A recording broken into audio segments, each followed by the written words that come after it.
rendez-vous du journal sur Moto TV. Les titres pour commencer. La haute cour militaire de Kinshasa a ouvert ce jeudi le procès des officiers de FARDC accusés d'avoir abandonné leur position face aux rebelles du 1-23. Parmi eux figure l'ancien vice-gouverneur du Nord Kivu, poursuivi pour fuite devant l'ennemi. Ces militaires auraient laissé derrière eux armes, munitions et soldats blessés, notamment à Goma et à Bukavu. Et le gouvernement congolais et les rebelles du 1-23 entameront des discussions directes à Luanda, en Angola, le mardi 18 mars prochain. Un processus qui cause débat dans l'opinion. Certains chercheurs estiment que le dialogue serait une meilleure solution pour mettre fin à la crise en République démocratique du Congo. Tout pour le sommaire.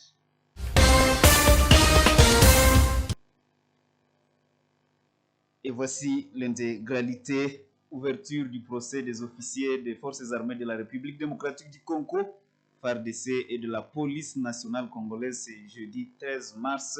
Ces officiers sont accusés d'avoir abandonné leur position face aux rebelles du M23. Parmi les prévenus figure l'ancien vice-gouverneur du Nord Kivu. La haute cour militaire les poursuit pour fuite devant l'ennemi et crimes graves à temps de guerre. Récit avec Eugénie Moussivir. Le procès s'est ouvert ce jeudi 13 mars devant la haute cour militaire siégeant à Kinshasa. Ces officiers supérieurs sont accusés d'avoir déserté des positions stratégiques lors des combats contre le M23, notamment à Goma et à Bukavu, laissant derrière eux des armes, des munitions, du matériel militaire et même des soldats blessés. Parmi les prévenus figure l'ancien vice-gouverneur du Nord Kivu. Cette première audience a permis à la Cour d'identifier les prévenus et déposer les bases des débats à venir. Ce procès, qualifié d'exemplaire et pédagogique par l'état-major des FARDC, vise à restaurer la discipline au sein de l'armée congolaise et à comprendre les circonstances exactes de ces abandons. Il pourrait également mettre en lumière d'éventuelles complicités internes qui auraient facilité la progression du M23 sur le terrain. La prochaine audience est prévue pour le 20 mars. Et le juriste Achille Kapanga salue ce début des audiences. Pour lui, ça vaut la peine de mettre devant la justice les commandants qui ont abandonné la population entre les mains de l'ennemi, alors qu'ils ont juré de servir le pays au prix de leur vie. Suivez-le dans ses propos.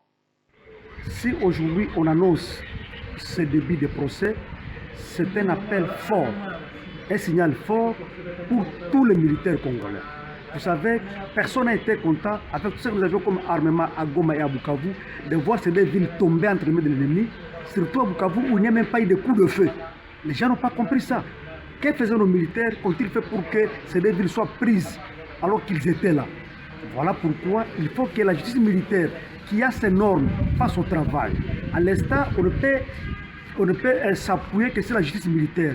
On entend ce que diront les juges. Mais nous ne devons pas être contents de voir cet état de choses. Maintenant, l'ennemi en a profité. On a perdu des villes, on a perdu beaucoup d'hommes, on a même perdu beaucoup de matériel. Ça nous a beaucoup touchés. Et nous pensons qu'il est grand temps pour notre justice militaire de ne pas seulement se limiter au niveau de Goma et Bukavu, puisqu'il y a depuis Bunagana, on parlait de mon repli stratégique. Ce mot repli stratégique ronge aujourd'hui notre armée. On a perdu beaucoup de villes, beaucoup d'entités, beaucoup de militaires avec ce terme-là, malheureux, dangereux et maudit de repli stratégique. Voilà pourquoi nous pensons qu'il est très important pour que tous ces militaires, tous ces officiers qui sont cités dans la question de repli stratégique depuis Bunagana soient aussi interpellés et jugés. Et qu'on puisse mettre fin à ce mot repli stratégique qui est devenu aujourd'hui un venin qui fait mal au sein de notre armée. Et nous l'avons dit en titre, le gouvernement de la République démocratique du Congo et les rebelles du M23 AFC entameront des discussions directes à Luanda, en Angola, le mardi 18 mars. L'annonce a été faite ce mercredi soir par la présidence angolaise qui joue le rôle de médiateur dans ces conflits. Cette annonce intervient alors que les rebelles ont pris le contrôle des nouvelles localités au Nord Kivu. Mwana mpenzi Manzekele vous a fait le point. Des Nations Unies. Cette résolution qui exige notamment le retrait des combattants de l'AFC M23 et des troupes rwandaises des zones occupées dans l'est de la RDC. Sur le terrain, la situation reste tendue. Mercredi 12 mars, les rebelles de l'AFC M23 ont pris le contrôle de Kasebere, une localité du groupement Luberique dans le territoire de Walikale en province du Nord Kivu. Selon les locaux, cette localité constitue un point stratégique ouvrant la voie vers Walikale depuis les territoires voisins de Massissi.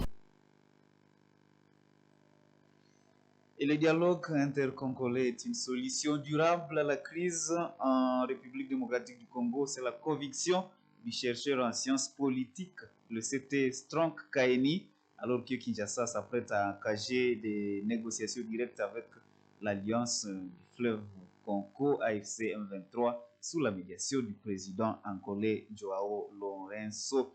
Il appelle à un engagement ferme du gouvernement pour mettre fin au conflit qui déchire le pays. Suivez-le dans ses propos.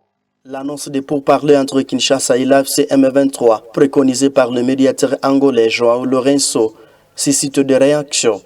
Parmi elles, celle du chercheur CT Strong Kaini, qui soutient que le dialogue intercongolais reste la meilleure voie pour la pacification de la RDC. Où les négociations doivent rester justement permanentes par rapport à la question de crise qui déchire actuellement la République démocratique du Congo. C'est dire que c'est un processus et à un moment donné, il n'y a pas d'ailleurs longtemps que le président de la République était en train de qualifier, à tort ou à raison, je ne sais pas encore, le M23 comme un groupe terroriste et qu'il ne fallait pas qu'il puisse ouvrir une brèche de pourparler avec un groupe terroriste, le M23. Mais on est en train de comprendre en fait que le M23 n'avait pas cette posture de groupe terroriste parce qu'il est identifié d'abord, son mode d'action est aussi identifié sur le terrain en République démocratique du Congo et aussi identifié aussi les rayons d'action qui sont déjà aujourd'hui sous l'emprise du M23. Le CT Strong Kaini reconnaît que les solutions aux problèmes du Congo doivent venir des Congolais eux-mêmes. Recourir à l'étranger ne fait qu'aggraver leur situation, car certains en profitent pour piller les ressources naturelles congolaises. Allez-y comprendre que le dialogue n'est pas une mauvaise chose, les négociations ne sont pas une mauvaise chose, mais ça facilite un peu aux Congolais de se mettre en face pour se parler des réalités congolaises et trouver justement des solutions congolaises, que de s'exposer au monde entier, que de s'exposer à la région et à la sous-région, et maintenant sous-traiter même nos institutions et tout le monde lira effectivement notre faiblesse et tout le monde verra l'ouverture des faiblesses qu'il peut exploiter à un temps que lui-même connaît. C'est dire, nous encourageons ce processus, mais nous devons revoir le cadre. Le cadre n'est plus à considérer l'extérieur comme la solution aux problèmes congolais, mais de trouver des solutions congolaises aux problèmes congolais par le Congolais eux-mêmes. Les négociations directes avec le M23 sont prévues pour ce mardi 18 mars 2025. Reste à savoir si elles permettront d'aboutir à une paix durable. La police nationale congolaise, commissariat du Nord Kivu, vient de recevoir 11 véhicules ce jeudi 13 mars en ville de Beni. Il s'agit d'une dotation de la MONUSCO à travers son partenaire UNPAL.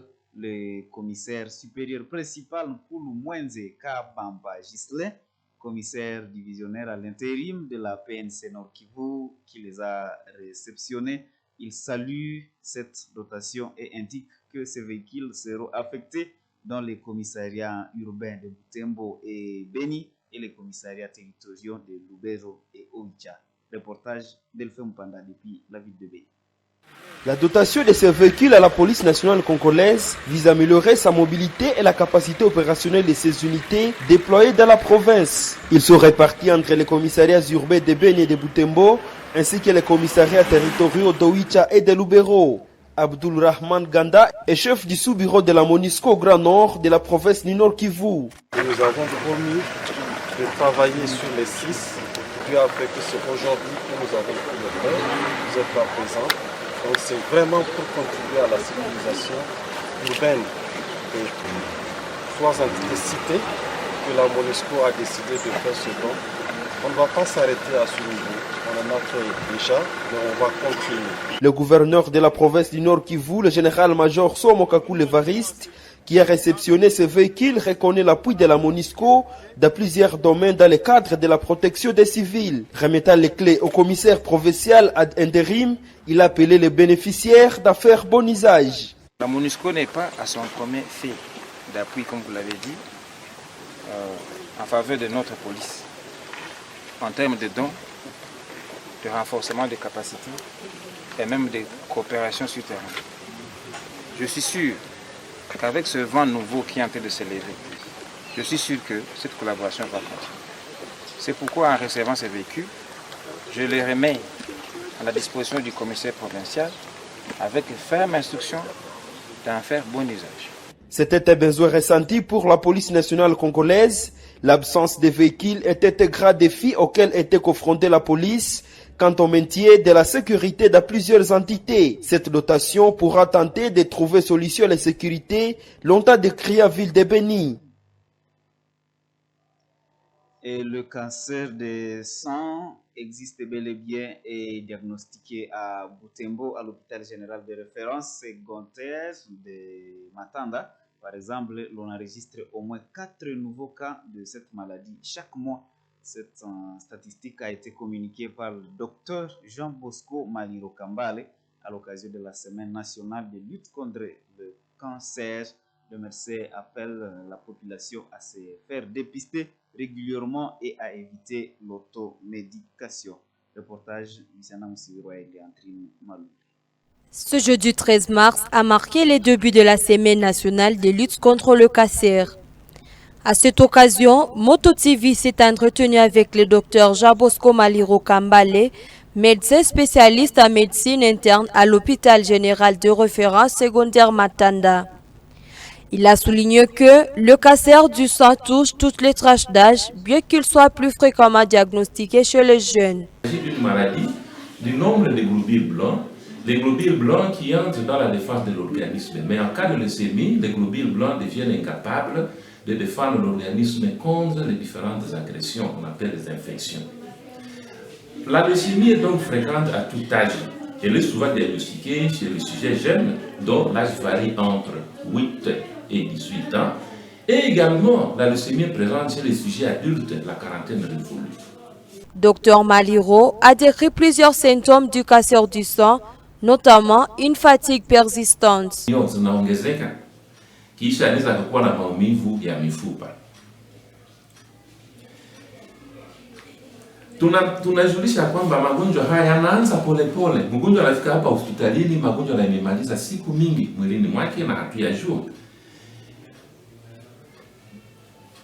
Sasa mtu anaweza kupata magonjwa hii ya kasere ya saratani ya damu na unagani. Zaidi sana inaandikwa kwamba mgonjwa. Il a également insisté sur l'importance du dépistage régulier et a mis en garde contre l'automédication qui peut aggraver la maladie. Adopte la culture de ce qu'on appelle le medical check-up, c'est-à-dire venir dans l'hôpital pour faire des examens, pour afin des dépistages précoces. Notre regret, c'est que la population arrive ici, ou bien les gens arrivent ici à un stade avancé de la maladie.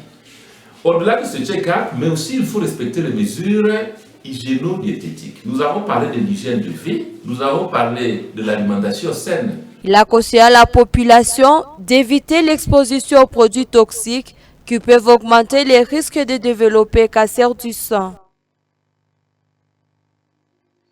Et la Fondation Umoja Nguvu célèbre son 4e anniversaire, créé en 2021 par l'honorable Jeanine Kawira Katasohire.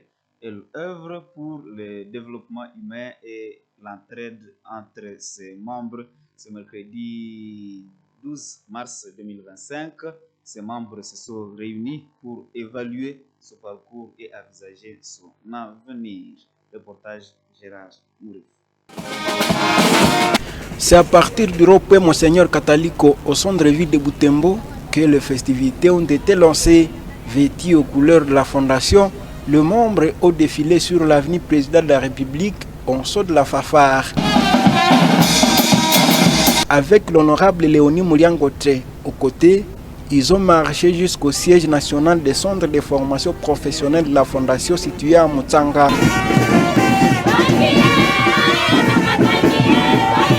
Sur place, la mise en place terminée, une surprise attendait les participants, l'arrivée inattendue de l'honorable Jeanine Kabira Katasoire, député national élu de Butembo.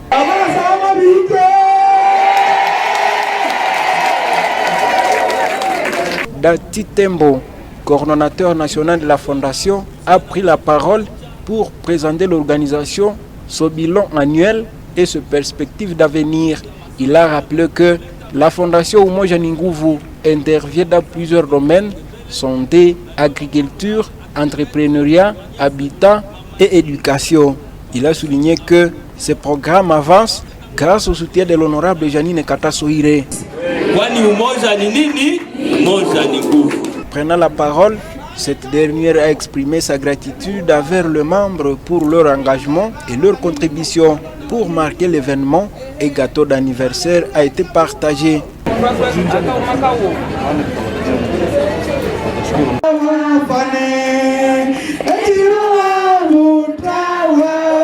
La célébration a également été l'occasion d'une action en faveur des épouses des militaires.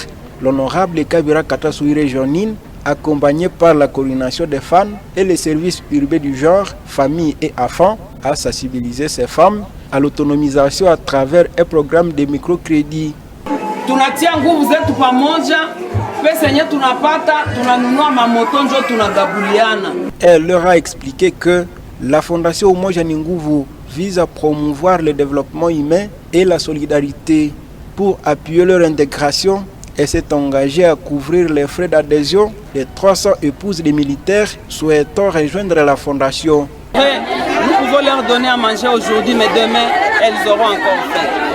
Nous avons ainsi initié les femmes des militaires pour qu'elles adhèrent aussi à notre fondation, qu'elles adhèrent aussi à la vision, qu'elles soient aussi membres, de façon que quand elles ont des microcrédits de la fondation Umoja Ninguvu, qu'elles aient du travail. Et de cette manière, elles nourriront les enfants chaque jour, au lieu qu'on amène juste aujourd'hui du riz et demain ils auront encore faim. 4 ans après sa création, la fondation Umoja Ninguvu poursuit son expansion. Elle est aujourd'hui active à Butembo, en ville et territoire de Beni, à Lubero et dans la province de l'Ituri. Mesdames et messieurs, nous sommes pratiquement à la fin de cette édition du journal sur Moto TV. Merci à vous qui l'avez suivi. Au revoir.